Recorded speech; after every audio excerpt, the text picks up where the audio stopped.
I found Ryan Harper's old phone from 10 years ago in the storage room. Back then, he forgot the password, and after multiple failed attempts, the phone was locked for 80.000 hours. The phone held countless memories of our time together. Determined to access it, I went out and bought a wide port charger. By the time I finished cleaning, the phone had charged, and it showed 4 hours left before I could re-enter the password. I lay down, scrolling through my current phone to pass the time. 4 hours later, I picked up the old phone. My fingers instinctively entered my birth date. After the phone had been locked, Ryan had changed all his passwords to my birthday, the day he confessed his feelings to me when I turned 18. Before I realized it, I had already input all 6 digits. I braced myself, thinking the phone would lock again. To my surprise, the password worked, and the phone unlocked. What greeted me was shocking. A photo of my sister, Emily, as the wallpaper. The lock screen was of Emily. I jolted upright, an unsettling absurdity washing over me. The password was correct, so he hadn't forgotten it. Had he locked the phone on purpose? I remembered this phone once stored our intimate photos and sweet conversations. But now, there was nothing about me. The photo album was filled with pictures of Emily, her back, her profile, moments of her practicing dance, walking to the cafeteria. The images were many, chaotic, and deeply personal. The chat history between Ryan and Emily was disturbingly close and flirtatious, judging by the timestamps. This was during the time I was with Ryan. They shamelessly talked about me, filling their messages with ambiguous undertones.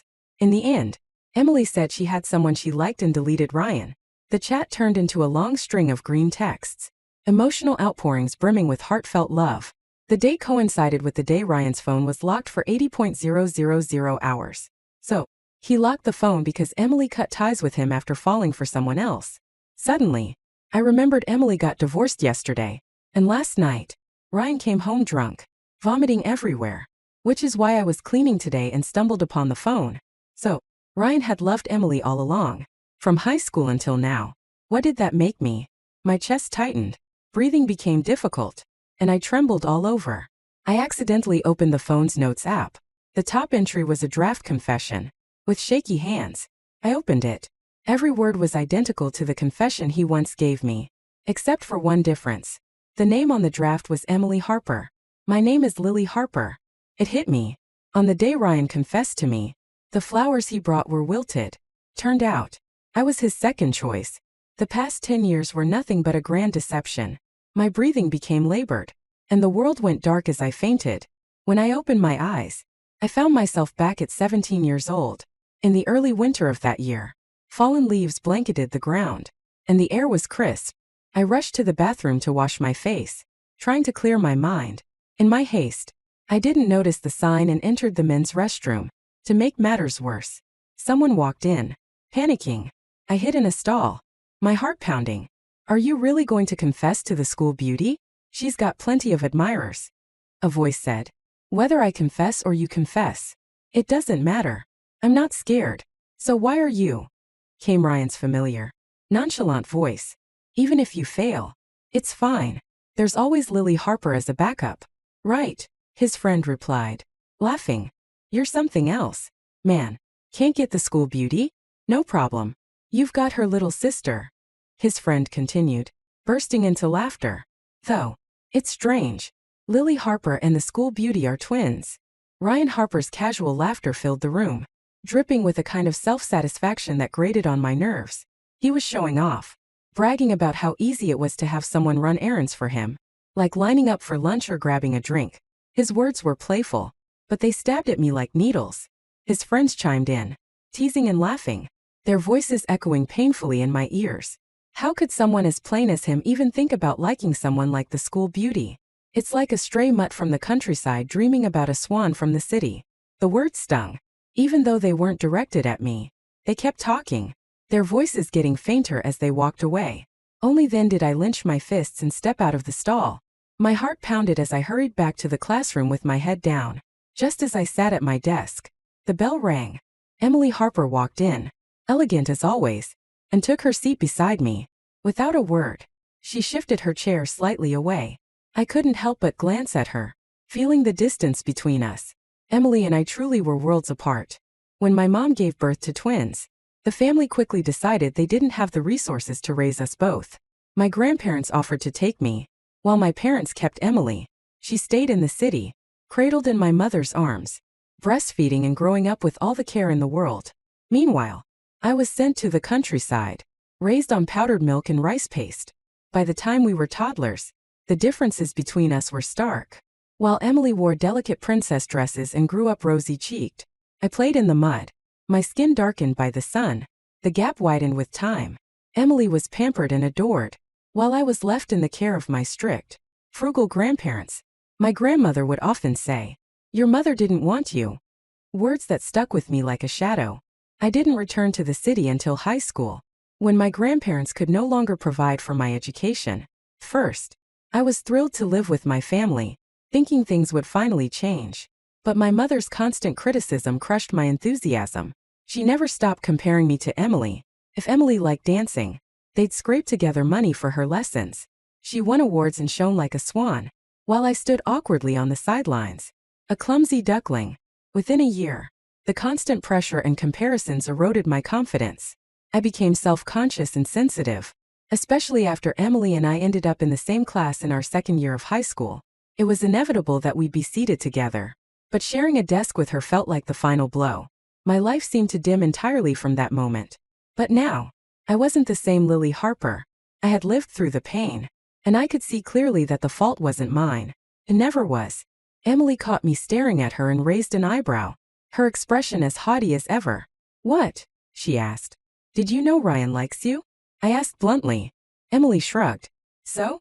There are plenty of people who like me. Why should I care?" Her tone was indifferent, almost dismissive. So she knew. Of course, she did. Ryan was well known at school. Everyone recognized him, though not for the same reasons. He wasn't one of the top students but rather one of the most notorious troublemakers. I had secretly liked Ryan back then, even scribbling his name in the corners of my notebook. Emily once caught me doing it and sneered. "How could you like someone like Ryan Harper? He's just a delinquent." Her words echoed in my mind now, sharper than ever. I naturally didn't tell Emily Harper the reason behind my behavior, but she knew I liked Ryan Harper. And when Ryan failed to confess to her and then got together with me, she didn't say a word. No warning, no hint, nothing. Even after Ryan and I started dating, she kept up her ambiguous behavior with him. What was she thinking back then? Was she enjoying the drama? Relishing the chaos? Taking pleasure in my misfortune? I let out a slow breath, suppressing the urge to confront her. Emily suddenly seemed to remember something and, with a smug tone, said, "Oh, I forgot. You liked him, didn't you?" She spoke loudly enough for the surrounding classmates to hear, and their curious glances quickly turned toward us. Keeping my composure, I replied calmly, "You must be mistaken. I don't like anyone. Senior year is way too busy for things like dating. Unlike you, we're not just preparing for a single exam. I'd rather spend my time doing a few more practice questions." Emily's face darkened. "Lily Harper, what's that supposed to mean?" she snapped.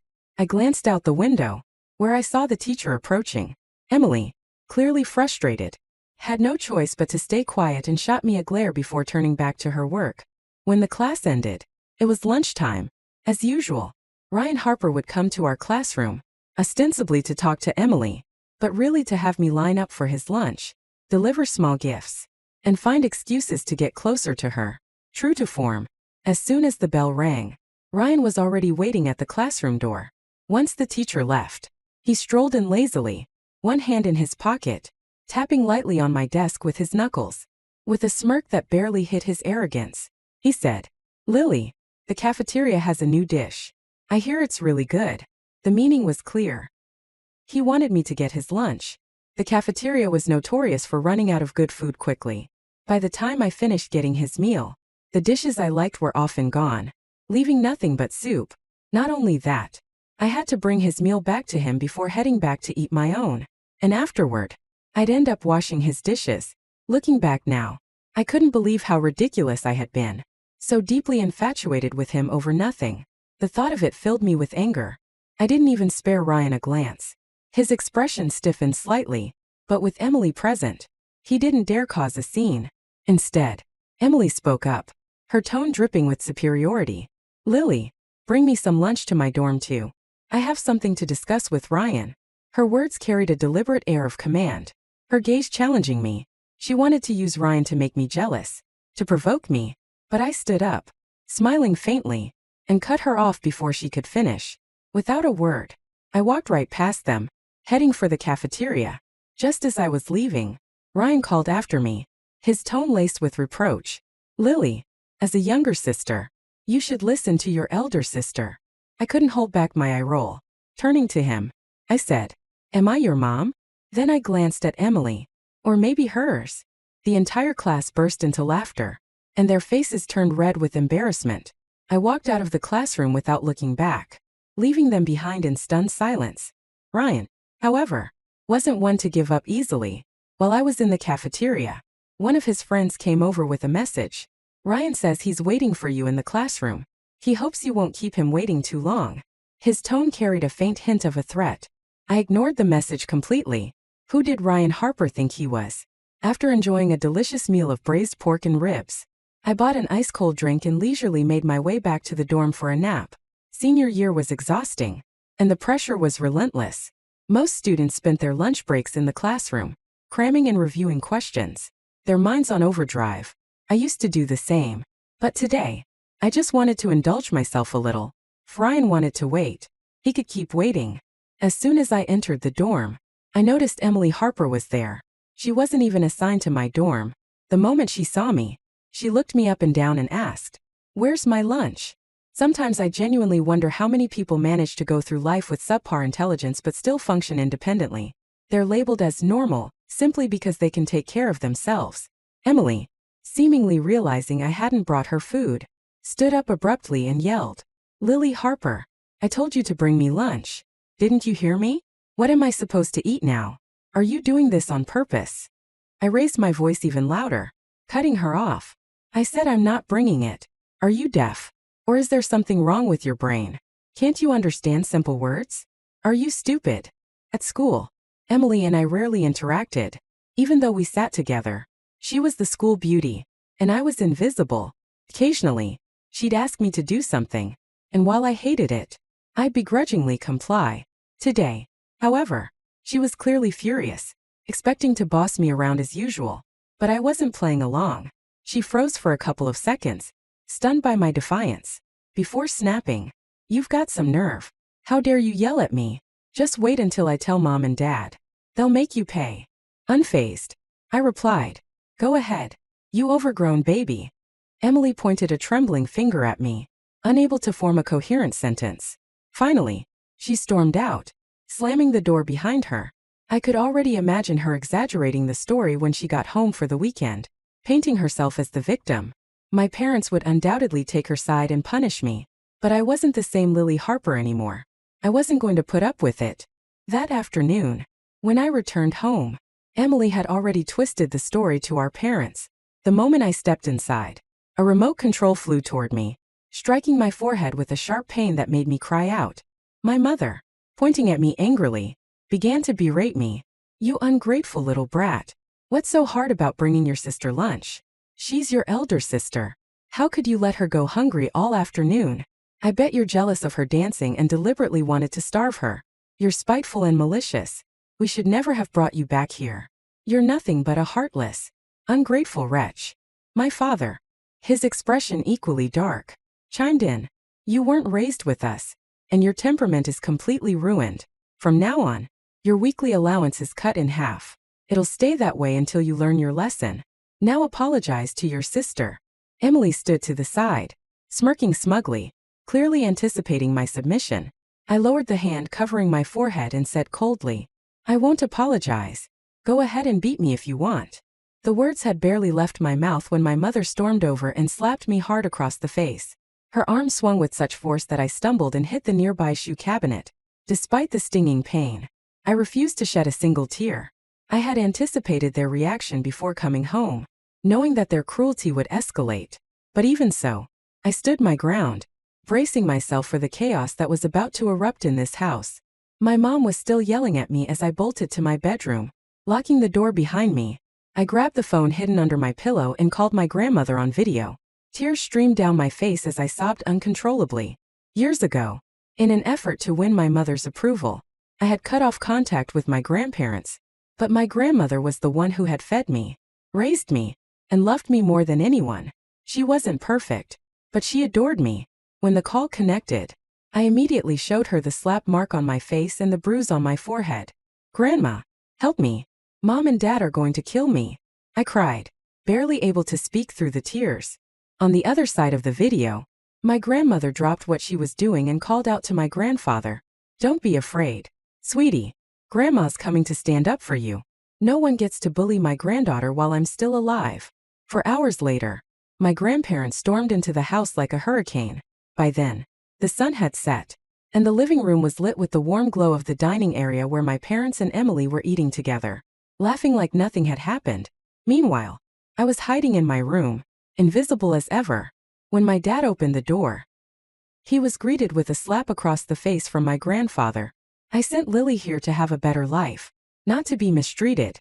How could you hit a little girl like that? You don't deserve to be parents," my grandfather roared.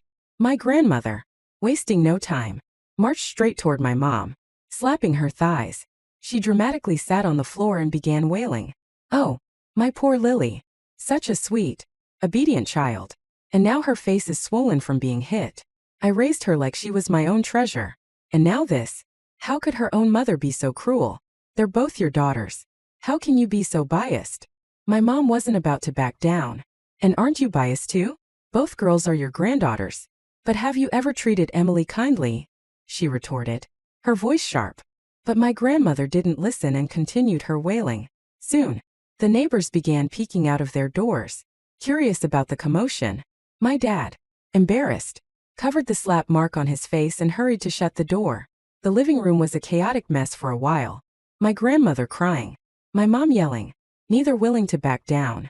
Eventually, my grandfather and dad managed to calm things down, pulling their respective wives apart. The room finally grew quieter, and that's when I opened my door and walked out timidly. "Grandma, Grandpa," I said softly. The moment my grandmother saw me, she rushed to embrace me.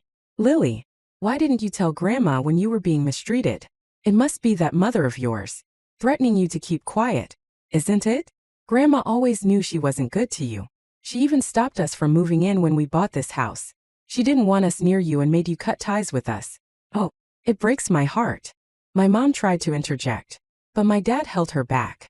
My grandfather waved a hand decisively and said, "Lily has her college entrance exams coming up soon. Do you two even understand how important that is? We're staying here from now on to make sure she doesn't become your punching bag again. You clearly don't care about her, so we'll take her with us after the exams." My mom shrieked, "You're staying here?" My grandmother's voice boomed even louder. "Why not?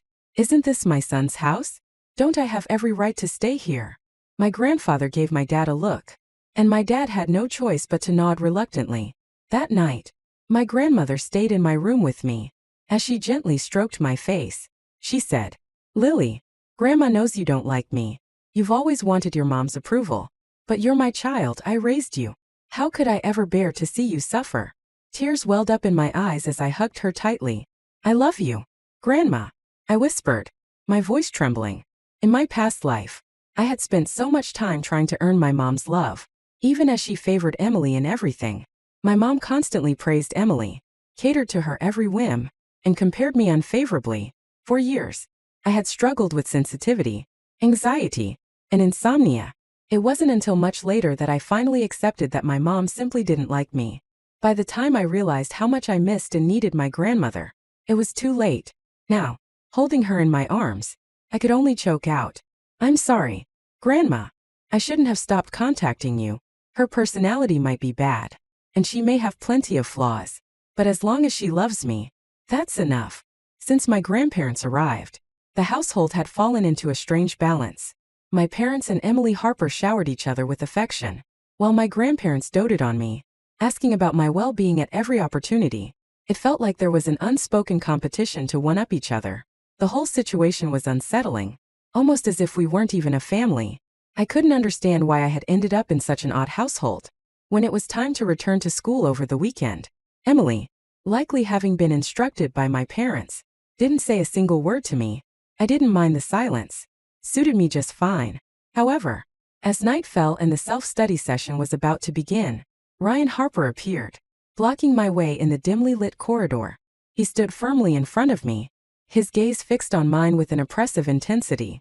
"Lily Harper, I don't like disobedient people. Go and apologize to Emily. Now." Clicked instantly. Emily had gone to him to complain. I rolled my eyes and replied, "You like her, don't you? Let me help you chase her. Look, she's already taken the initiative to talk to you today." Ryan's eyes narrowed with suspicion. "What do you mean?" he asked, his voice tinged with curiosity. I got straight to the point. "My sister hates me. The angrier I make her, the more she'll want to retaliate. She knows I used to like you, so she'll try to get closer to you just to spite me." I deliberately paused. Ryan leaned in, pressing. "And then, if you pretend to like me, she'll do everything she can to win you over." I finished, watching his expression shift. Ryan seemed intrigued but hesitated when he looked at me. I could tell he wasn't thrilled about the idea. After all, Emily was the school beauty, adored by many, but few could claim the distinction of having Ryan Harper chase after them. Eventually, he smirked and said, "All right." I couldn't help but curl my lips into a sly smile. The game had just begun. Weekend self-study sessions were loosely monitored by teachers. Ryan brazenly entered our classroom, where some open seats remained since commuting students didn't attend these sessions. Emily sat far from me, but Ryan chose the empty seat directly behind me. Out of the corner of my eye, I caught Emily's startled expression. Suddenly, I felt a poke on my back. Turning around, I saw Ryan grinning as he handed me a piece of paper. It was blank. He was simply using it as an excuse to draw Emily's attention. Playing along, I pretended to scribble something on it before passing it back to him. Emily, clearly furious, stormed over and sat next to me. Reaching out, she tried to grab the note, but I quickly tucked it into my pocket and buried my head in my workbook as if she wasn't there. From behind, Ryan whistled teasingly at Emily, which only made her more livid. After the self-study session ended, I took my time packing up, deliberately dawdling so I could follow them unnoticed. On the way back to the dorms, Emily stopped Ryan in his tracks, her voice sharp with anger. "What were you two writing on that note? And didn't you say you'd make Lily apologize to me?" Ryan crossed his arms casually. "Apologies? I suddenly realized Lily's kind of cute. She likes me and listens to me. I thought I'd give it a try." Emily's voice rose an octave. "You like her?" she exclaimed, incredulous. Ryan nodded with a smirk. "A little bit." Emily stared at him, disbelief written all over her face. "But, don't you like me?" Ryan raised an eyebrow. "Did I ever say that?" The air turned heavy with silence. From my spot behind them, I watched the scene unfold, thoroughly entertained by the drama. Finally, Emily gritted her teeth and said, "You can't like Lily." "Why not?" Ryan asked innocently, feigning confusion. "Because I like you," Emily blurted out, her voice trembling with frustration. "You dump Lily Harper and be with me." I didn't even need to look at Ryan Harper to know he was thrilled. Feigning hesitation, he said, "But Lily has done so much for me while trying to win my heart. I'm really touched." Emily Harper, entirely led by the nose, declared, "Fine, I'll chase you. Just wait."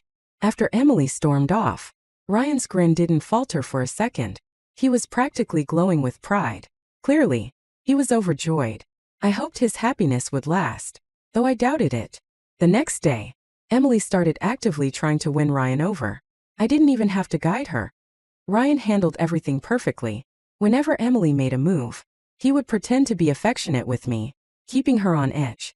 When she got angry, he'd sweet-talk her back into a good mood. The dynamic mirrored the old chat logs I'd seen between them, and I couldn't help but feel a sense of déjà vu. While the two of them played their little game, I buried myself in studying. In my previous life, I graduated with a teaching degree and later became a high school teacher. These topics were second nature to me, but I still practiced diligently. This time, I wasn't settling for just becoming a teacher. Soon, rumors spread around school that Emily, the school beauty, was chasing Ryan. During a rare sunny PE class, I sat on the grass, basking in the sunlight while reading a book. With my back to the sun, I suddenly heard someone sit down behind me and start chatting loudly. "I'm telling you, our Ryan is irresistible. Even the school beauty is chasing after him now." "School beauty?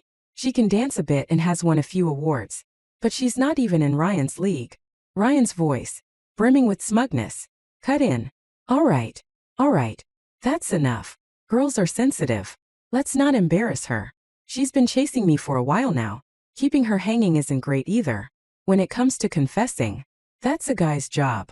Meanwhile, the class teacher had caught wind of the rumors and called Emily to the office. Emily Harper, even if you're taking the arts route, cultural subjects are still crucial. Do you understand? Faced with the teacher's stern expression, Emily turned pale.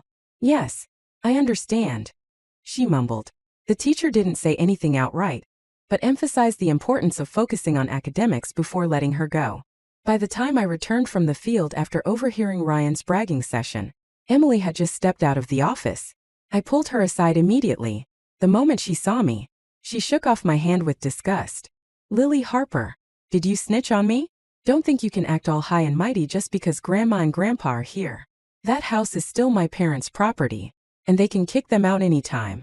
Don't forget, when they bought that house, they didn't have enough money and borrowed a lot from Grandma and Grandpa.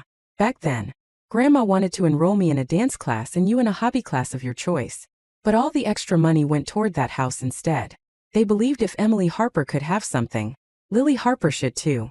Even though it was inconvenient for them to send you to lessons from the countryside, they still wanted it to be fair. But because of the house, they couldn't afford to enroll you. I fixed my gaze on her.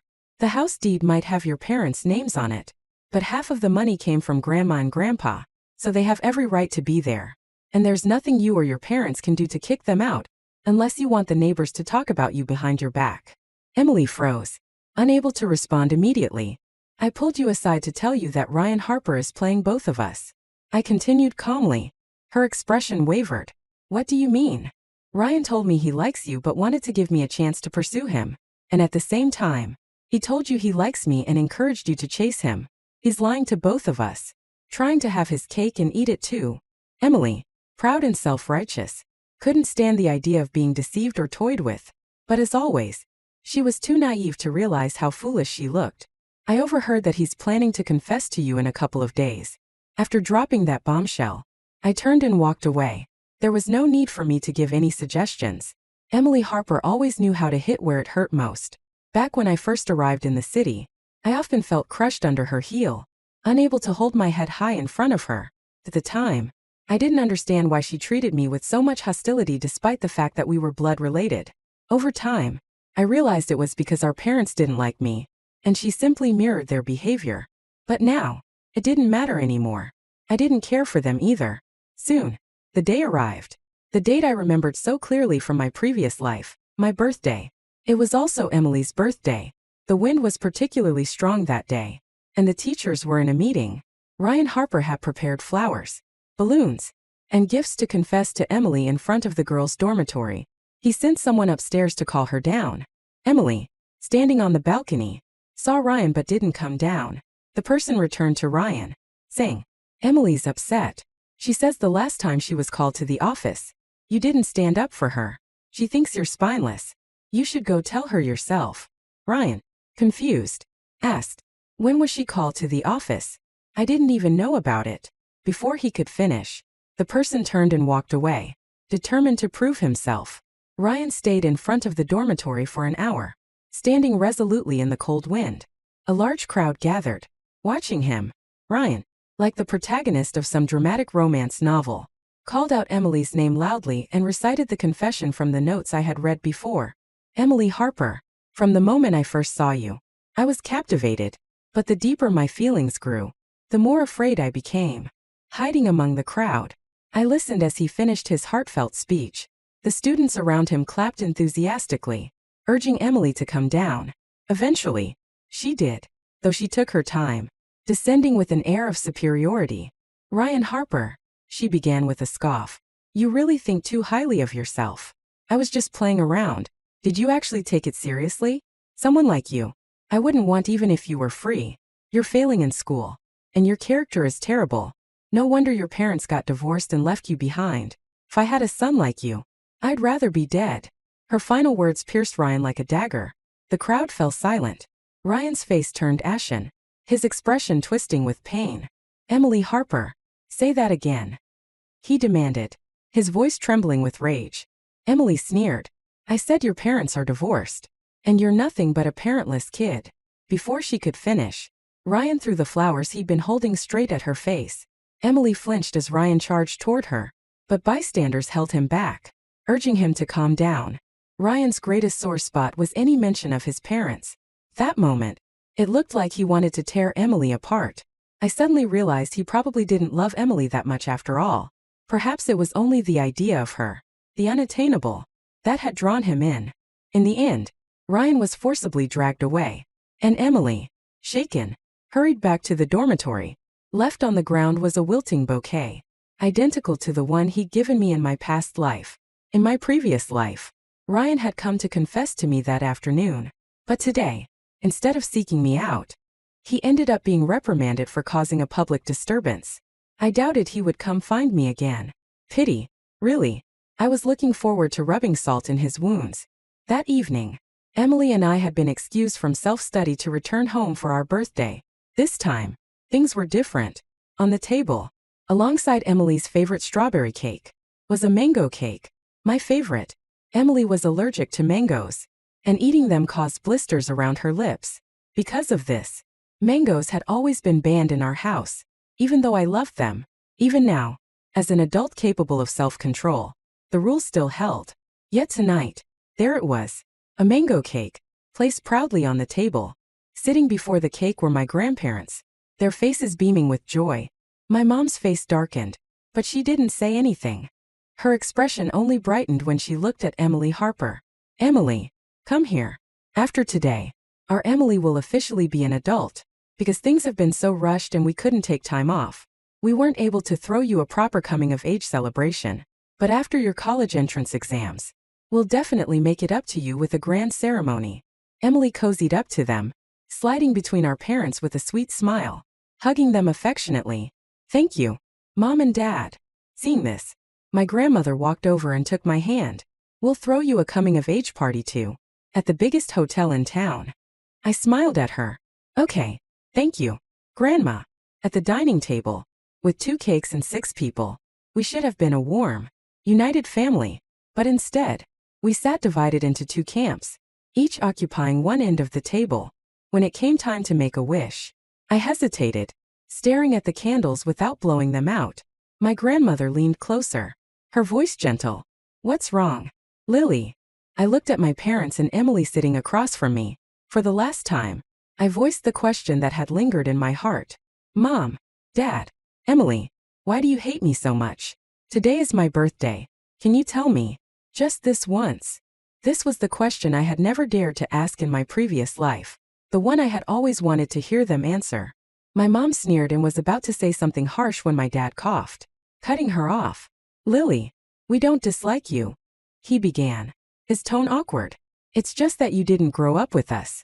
Moving forward, your mom and I will do our best to make up for it. My mom pressed her lips together, clearly holding back.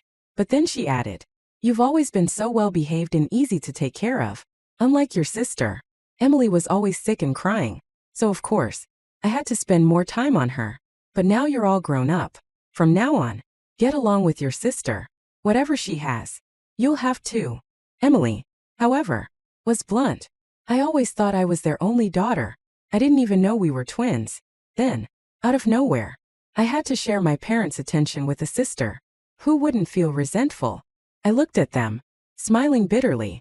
They weren't answering the question, they were avoiding it, dodging the mistakes they'd made. Closing my eyes, I made my wish. I wish never to see Mom, Dad, or Emily again. When I opened my eyes and blew out the candles, my parents' faces turned cold. Lily Harper, what is that supposed to mean? My mom snapped. Have we been too lenient with you lately? If it weren't for your grandma insisting, do you think I'd have brought you here? If you have anyone to blame, blame her. It has nothing to do with me. My dad joined in angrily. I've been holding back because you're still young. But how could you make such a cruel wish? I regret not disciplining you properly when you were a child. Emily stayed silent, her expression unreadable. My grandmother opened her mouth to speak, but I gently held her back. I looked at them and said, I wish you 3 all the happiness in the world. If the decision you made back then was a mistake, then let it remain a mistake. Some prejudices run so deep, they're impossible to change. Since we had school the next day, Emily and I had to return after the celebration. On the way back, my grandmother seemed like she wanted to say something several times but stopped herself. As we reached the school gates, she finally called out to me, her eyes clouded with worry. "Lily, Grandma was wrong back then to insist on taking you in. A child can't grow up properly without their parents." I walked back to her and hugged her tightly, my voice trembling. "It's enough to have you and Grandpa. In my previous life, I also thought I couldn't live without my parents. But in the end, the more I wanted their love, the less I received. Sometimes, it's better to let go of what doesn't belong to you, even if Grandma made mistakes back then. In my eyes, her love for me was enough. It was all I needed." Back at school, Emily Harper and I became even more like strangers after that night. With her busy preparing for her arts entrance exams, she barely had any time to acknowledge my existence, which suited me just fine. I focused on my studies, burying myself in endless practice questions. I didn't expect Ryan Harper to reappear so soon, let alone with a fresh, beautifully arranged bouquet. It had only been a week since his humiliating confession to Emily. First, his failed attempt was the talk of the school, but with everyone swamped by their studies, the gossip quickly fizzled out. Normally, Ryan would have lashed out at those mocking him, but this time he had endured it for an entire week. That alone was surprising. Ryan cornered me behind the dormitory, away from the crowd. This time, he was smarter, not making a scene. He blocked my path but didn't say a word. "Do you need something?" I asked, breaking the silence. At the sound of my voice, Ryan's eyes turned red, as though he were on the verge of tears. His odd behavior made me step back cautiously. Something about him felt off. Finally, Ryan spoke, his voice trembling. "Lily Harper, after all these years, I've completely fallen for you, but the deeper my feelings grow, the more afraid I become." The words were different from the confession he'd made to Emily last week, but that didn't matter. This was my chance to hit him while he was down, and I wasn't about to let it slip away. So I waited patiently for him to finish, watching the hope in his eyes as he looked at me expectantly. Then, with a cold expression, I said, "Even a dog wouldn't fall for you." Ryan froze, his eyes wide in disbelief, as if he couldn't comprehend my response. Perfect. I was satisfied. Turning, I prepared to leave, but then he spoke again. "Lie," he called out. The word hit me like a bolt of lightning. The way he said it, filled with complex emotion, was unmistakable. In that instant, I knew Ryan Harper, like me, had been reborn. Lie was a nickname he had only started using after we got married in my previous life. It was something he'd picked up after overhearing Emily's husband call her that. At the time, I hadn't thought much of it because both Emily's name and mine shared the character for Ly. But now, it was clear. Ryan had seen me as Emily's substitute all along. The realization was revolting. My face turned cold as I glared at him. Ryan stepped forward to block my way. "Lie, please let me explain. There was nothing between me and Emily. After she deleted me, it was over." "And before she deleted you?" I shot back. Ryan faltered but finally said, "There was nothing between us. You have to believe me. I love you. That's why I married you." I laughed bitterly. "Then why did you get drunk after her divorce?" "Ryan, stop lying to yourself. And don't try to disgust me further." But he wouldn't give up. "Lie, I know you're just angry. You love me too much to abandon me. Look at me. I have bad grades, an average background. Yet you secretly loved me for years. How could you stop loving me now?" His confidence was infuriating, and I couldn't help but laugh bitterly. "Do you know why I liked you back then?" I asked, meeting his gaze. He looked at me, confused. "Because I mistook you for someone else," I said.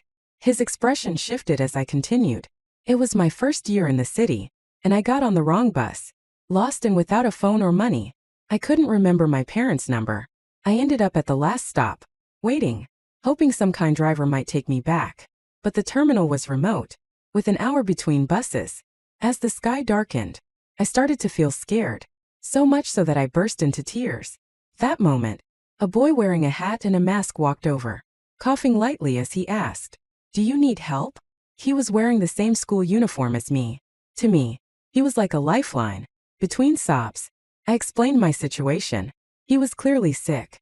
But his raspy voice was full of kindness as he comforted me and called a cab to take me home, even paying for it himself. Because of the hat and mask, I couldn't see his face, but I noticed his Stitch-themed wallet. Later, I saw Ryan Harper using the same wallet to pay for something. Combined with their similar build and height, I assumed he was the one who had helped me. That's how I started to pay attention to Ryan, and eventually, I developed feelings for him. After I got together with Ryan, a random conversation made me realize he wasn't the boy who helped me that day. By then, I had already fallen for him, so I just went along with it. When I finished recounting this, Ryan looked at me in disbelief. Because of a wallet? Just because of a wallet? Stores sell hundreds of those every day. And you? I cut him off. It wasn't about the wallet. It was about the person. Unfortunately, I never found out his name or what he looked like.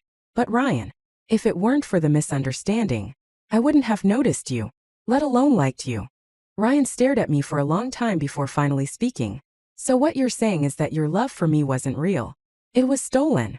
I thought about it, then shook my head. Not stolen. You didn't know I had mistaken you for someone else. But this time, I won't like you again. You're not worth it. Not even a little. My love had been timid yet passionate, while his had been fake and unworthy. I walked away, leaving Ryan standing there alone. He stayed frozen in place for a long time before letting out a bitter laugh, tears streaming down his face as he laughed.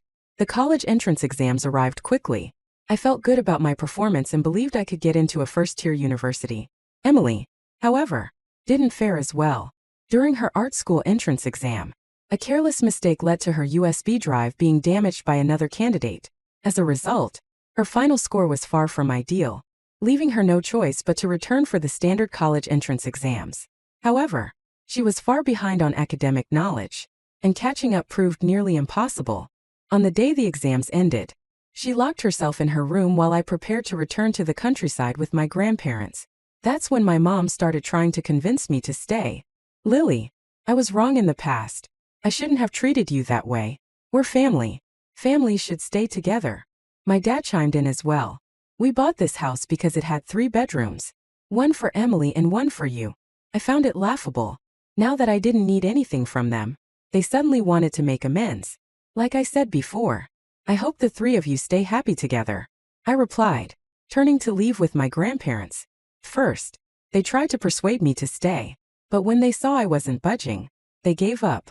As the new semester approached, I heard that my parents wanted Emily to retake the exams, but she chose to enroll in a technical college instead. Disappointed, they even threatened to cut ties with her if she didn't retake the exams. Emily, unbothered, replied, the same way you didn't want to acknowledge Lily. Right. Her words left them speechless. When it was time for me to report to my university, I had already shipped my luggage ahead of time, traveling lightly. However, seemed everyone had the same idea. The path from the drop-off point to the dorms was jam-packed with luggage. Just as I was debating how to navigate the chaos, a gentle voice from behind asked, "Do you need help?" He was wearing the same school uniform as me, and for a moment, I froze. His voice was warm and gentle, with a faint familiarity that tugged at something buried deep in my memory. I turned around slowly, and my eyes caught a subtle detail. His bag, slightly unzipped, revealed a Stitch wallet peeking out. My heart skipped a beat. Could it really be him?